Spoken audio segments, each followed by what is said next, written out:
Sur la base française de Niamey au Niger, à côté des véhicules blindés s'empilent désormais des milliers de containers. Il en arrive des dizaines chaque jour.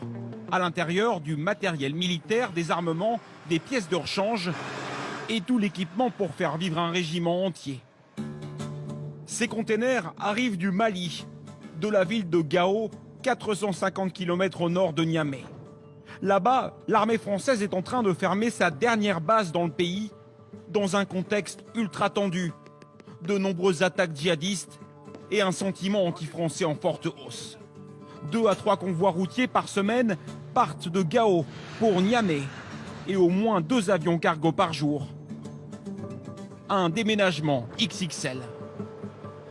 On a ce challenge à relever de terminer ça pour la sortie du Mali pour le 17 août prochain. Et on va y arriver. Pour sécuriser ce déménagement, en plus des blindés au sol et des hélicoptères, des Mirage 2000 et 6 drones Reaper sont prêts à décoller en permanence. Avec leurs bombes de 250 kg guidées au laser, ils survolent les convois et interviennent directement en cas de menace. Quasiment tous ces moyens sont en passe d'être regroupés ici à Niamey, qui devient le centre nerveux de cette opération Barkhane. Ça permet de rayonner rapidement sur toutes les zones d'importance pour l'opération. Donc d'être ici implanté à Niamey avec cette réarticulation, on va gagner en rapidité. Cette nouvelle stratégie concerne aussi les missions au sol. Ces 300 légionnaires qui viennent d'arriver de Nîmes ne resteront pas à Niamey. Ils vont être les premiers à être déployés en permanence sur le terrain, au nord de Walam, pour prêter main forte à l'armée nigérienne afin de contenir les djihadistes qui lancent des attaques depuis le Mali. Les soldats français sont ainsi placés sous commandement nigérien.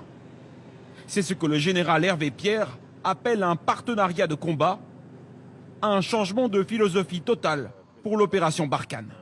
La philosophie générale de notre engagement, c'est bien d'être intégré dans la manœuvre, intégré dans la conception, mais de laisser celui qui est en charge d'assurer sa propre sécurité prendre des décisions. On a pris en compte aussi certaines erreurs peut-être qui avaient été faites au Mali. Je ne parlerai pas d'erreur parce que les situations sont complètement différentes et les conditions du moment conduisent en fait à avoir une certaine forme, une certaine attitude, à faire évoluer l'opération.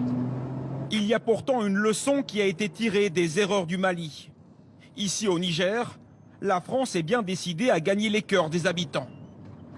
Dans ce convoi escorté par l'armée nigérienne, se trouvent plusieurs représentants de l'Agence française de développement. Ici, non loin des zones de combat, l'AFD finance des dizaines de projets pour des dizaines de millions d'euros. Voici par exemple un marché à bestiaux payé par la France. Apporter le développement économique pour ne pas laisser les groupes djihadistes occuper le terrain. C'est des territoires qui ne peuvent pas être laissés aux mains des djihadistes. En fait, s'il n'y a pas de développement, s'il n'y a pas d'école, s'il n'y a pas de santé, s'il n'y a pas de l'administration, s'il n'y a pas d'emploi, le territoire il est ouvert. Donc bien sûr, ça devient une priorité.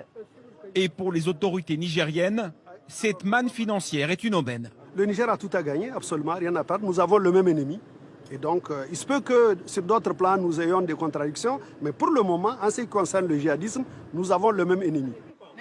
Plus d'argent, plus d'investissements et moins de soldats visibles en première ligne et qui ont parfois pu être perçus comme des forces d'occupation. La France a transformé son retrait précipité du Mali en opportunité pour revoir complètement sa stratégie ici, au Sahel.